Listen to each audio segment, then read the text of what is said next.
Stick around. I'll tell you how to see Sarah Silverman naked. You know you want to, but let's start with the late night shows. We got to talk about The Fly. Jimmy Kimmel said, "The fly stayed on Mike Pence's head for 2 minutes and 3 seconds. Technically, that fly is now his running mate." Stephen Colbert said, "He's so full of crap, he's attracting flies." Colbert again, "God bless you, fly.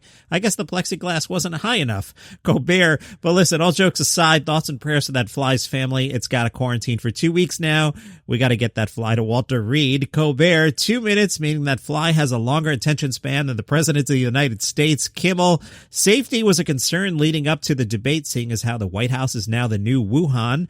Seth Meyers, ahead of tonight's debate, Vice President Mike Pence's staff initially requested no plexiglass barriers be placed. Said Pence, "If there's going to be any flat, transparent divider on that stage, it's going to be me." Kimmel said about the debate, having a conversation through a glass partition was good practice for Mike Pence because after January, that's how he's going to have to do it when he visits his former boss at the correctional facility. Ouch.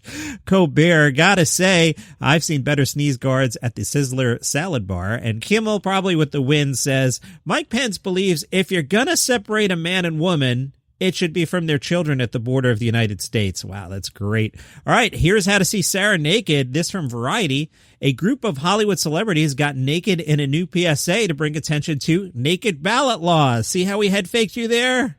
Sarah got naked, got your attention. We're talking voting. That's why you didn't expect that at all. Naked ballot laws require voters in 16 states to place their mail-in ballots in 2 different envelopes, one inside the other, and in a specific order for your vote to be counted. So this PSA advertisement, which you can find on the interwebs, features a stripped down of their birthday suits roster, says Variety, that includes Tiffany Haddish, Chris Rock, Amy Schumer, Chelsea Handler, Naomi Campbell, Mark Ruffalo, Sarah Silverman, Josh Gad, and Ryan Michelle Bath, as well as a fully dressed Borat. So if you want to see, say, Chris Rock naked or Josh Gad naked or some of the others, you got to go find this naked ballot PSA. In the spot, celebrities implore voters on the necessary steps they must take when voting by mail. The organizers say the naked ballot laws could particularly affect the outcome in the swing state of Pennsylvania. One of the people behind the ad saying naked ballots are the new hanging chads. He's not trying to be funny. This is very serious. The fact is, if you use the wrong pen color or don't assemble your mail-in ballot correctly, your vote may not count. This is not a partisan issue. It affects all people planning to vote by mail. So check that out. Super important. All right. The Just for Laughs virtual festival starts tonight. So I am on festival.hahaha.com, and I'm going to click the English site because Just for Laughs runs out of Montreal, and they have a French site as well. So if you want to see what's going on tonight at 5:15 Eastern, it's Conversations with Funny People, Kevin Hart and Judd Apatow, all right? At 6, it's the keynote speech with Gina Yashir, moderated by Wanda Sykes.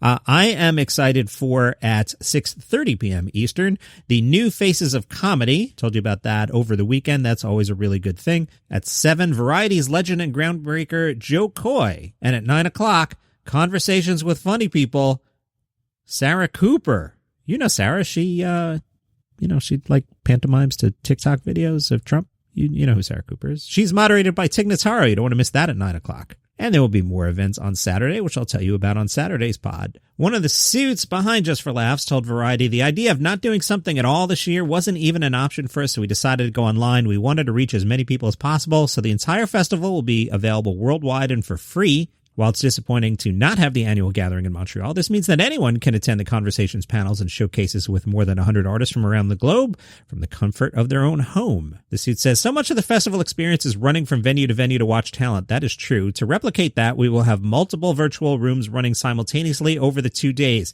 So that's pretty fascinating. Having been to the festival many times, that is something you do. You get out your schedule and you're like, all right, let's see. I want to see the British show, but if I see that, I'm going to miss, Chris Rock. So let me go to Chris Rock because I can see the other British show tomorrow night at 9 o'clock. And you wind up doing this whole thing.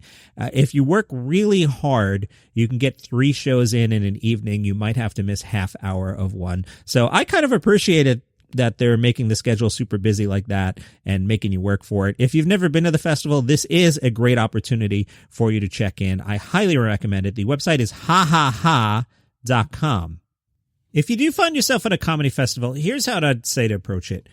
Do the lower shows. You get more bang for your buck. You can see a lot of comedians. You get to expose yourself to some new faces. And you can see Chris Rock on Netflix. You can see Jerry Seinfeld on Netflix. I kind of find it more interesting to see the up-and-comers and get to learn, New Faces, for example. That's my favorite show. I never miss the New Faces show. Or I always like going to see, they do a night of British comedy. I like going to see that one. Or if Jimmy Carr's in the States, I like to go see Jimmy Carr, a famous British comedian. That's just how I handle it. Maybe if you're like, you've never seen one of the top guys. I remember being out in Vegas one time and Chris Rock killed, and then Jerry the next night killed even more. So yeah, I kind of get seeing like the big air people, but somebody in the middle tier, I don't want to pick on any particular comedian, but like somebody who's not like Jerry Seinfeld level, you can see those people at a different time. And the suit says, we feel no matter what, even after COVID is gone, we'll continue to offer a digital festival experience to our fans. So if you can't come to one of our live festivals, then we'll come to you. Hey, did you know Jerry Seinfeld's plugging a book? Yeah, Jerry's been on this podcast every day this week and into next week as well, because he's around. He was on The Late Show Tuesday nights. Colbert asked him if he still enjoys performing stand-up, and Jerry said, I think I'm one of those surfers, one of those old guys that still goes out every day. I live off it. And he called comedy a beautiful, natural, energetic thing. About the current pandemic, Jerry said, it's like the whole planet getting detention. He said he recently went to a restaurant for the first time since February. It was the most exciting, odd, strange thing. During the interview, Colbert used the F word several times, and Jerry was visibly surprised he would use such language on network television. Jerry said, is that the language we use now? Is that okay? Colbert said, yeah, it is. CBS is fine. Effin' sucky. Colbert then went on a brief profanity-laced tirade, drawing big laughs from Jerry, but he offered Colbert a little piece of advice. He said, you could maybe cut the swearing out and broaden the appeal. And Colbert got a huge laugh when he replied, F those people. From Variety, they wrote about Adam Sandler's new movie, Hubie Halloween. I have not yet been able to just find, an hour and a half to watch Hubie Halloween. I want to watch it. I want to savor it. I want to have it on the big screen, surround sound. I don't want to be interrupted. I take Adam Sandler movies very seriously, and I will try to get to it this weekend, but, FIFA 21 came out, and I got video games to play. Sorry, Adam Sandler. But Variety said, hey, a few questions to ask yourself before watching Hubie Halloween. How long and loud are you liable to laugh at the sight of 90-year-old June Squibb wearing a T-shirt bearing the words, boner donor? Oh, God. What about one saying, I shaved my balls for this? Or, if you can read this, you're in fart range. This, folks, this is the Adam Sandler comedy I've been raging against on the podcast. Listen to this. If you're still merrily chuckling along at the idea of Squibb wearing the words, kayaking gets me wet, across her chest, then proceed to Hubie Halloween, for you'll find all your holidays have come at once. Variety adds, that's about as good as the running gags get in Adam Sandler's latest Netflix movie, which isn't especially quick or funny even by the comedian's basic standards, but is also too cheerfully indifferently silly to raise much ire. Oh, I disagree, Variety. Existing fans only need apply. Sandler's work for the streaming giant has evolved to a level as an industry-proof as it is critic-proof, dependent merely on an algorithm to find those who will laugh at the jokes. Essentially, throwaway family entertainment with as much faint sexual innuendo as can fit under a PG-13 ceiling, the film offers up Sandler's once signature gross-out shenanigans in obligatory fashion. Within the first 2 minutes, there's a projectile vomiting joke with so little payoff to seem almost sheepish, soon cleaned up and out of the way so the wholesome life lessons can begin. Nobody's breaking a sweat here, but even on autopilot, Sandler's mugging is sort of exhaustingly impressive on its own terms. The actor's recent change of pace role in Uncut Gems, which even Johnny Mac says is a good movie and Adam Sandler's good in it. Do more of that, Adam Sandler. The recent change of pace role may have earned him critical plaudits for, quote, real acting, but there's method and skill in this kind of shrill physical showmanship, even when it appears to be his default setting. And from King 5 TV, Adam was taking some questions from some kids, and one kid asked, is there anything in your day-to-day life that you always need to have with you? And Adam said, well, my mask, you heard me. Well, I appreciate him doing that. That's a good answer. Well, my mask, you heard me. Also, I'm a huge fan of underwear. All right, room full of kids. Good line. And the kids asked, hey, Adam Sandler, where do you stand on candy corn on the candy corn debate? Do you like it, or are you anti-candy corn? Sandler said, I like it up to a point, and then around 6 in, I start getting nauseous. While we're talking about comedians I love, Sarah Cooper, you know Sarah, she pantomimes to Trump videos on TikTok, and she's one of the hottest comics in 2020, according to the industry. You know Sarah, she does those. She says, if you listen to any single Trump family member, they talk a lot and they really aren't saying anything. But it didn't really even hit me until he was doing his daily briefings. I just recognized that he was saying so many words without any substance. That's what made me start to lip sync him. I want to pretend like I had that power. And she says, I've gone from basically making TikToks at home to talking to Natasha Lyonne and Maya Rudolph every day. Her Hollywood ambitions range far and wide with plans to produce, write, and act. She says, I'm just hoping to Phoebe Waller-Bridge this thing. Trump or no Trump, her creative aspirations center on one common theme. I want to make people laugh. That's my number one thing. Sarah Cooper, you know her. She pantomimes to President Trump videos on TikTok. The election is in early November. Speaking of TikTok, Sarah, TikTok, TikTok, TikTok, TikTok, if you know what I'm saying. Hey, I heard from some listeners. Hollywood Dave is listening every day in his Armani suit. He seems to like the show. And Vista Johnson's left some comments. He likes the ads.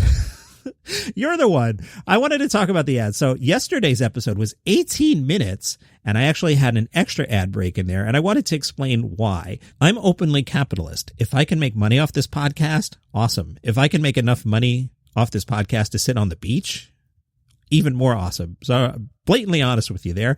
In September, I made $134. So I thank you for listening to the ads of Vista Johnson's. I'm glad that you like them. So one of the tricks of the ad thing is I have to put in an ad break every 10 minutes. So when I did the episode yesterday and it went so long, I had to put in that second ad break. If I do not put in an ad break every 10 minutes, the computer puts one in mid-sentence. So I'd rather I pick the ad when I can drop down on a downbeat and be like, hey, and that story just ended. And then I can put the commercial there. Or I can have the computer just drop it in mid-sentence at the 10-minute mark. So that's why you heard the extra ads yesterday. All right, for the weekend, normal stuff this week, and I'll tell you more about Just for Laughs Saturday lineup on the Saturday episode. But so much news this week, so we'll keep it normal all weekend. And there'll be a new episode of the Live by Live weekly comedy thing on Sunday morning. Hey, you want to have some fun? If you get up early on Sunday morning, play the show. I'm an idiot. I make a mistake every week. Every week there's a mistake. I get up. I go to the bagel store. On my way to the bagel store, I listen to the show in the car, and I go, oh, that's where the mistake is. And then I run back home, and I fix it. And I usually fix it by like 8:30 in the morning. But if you're up at like 7 a.m. Eastern, you can bust me on the mistake, if you care.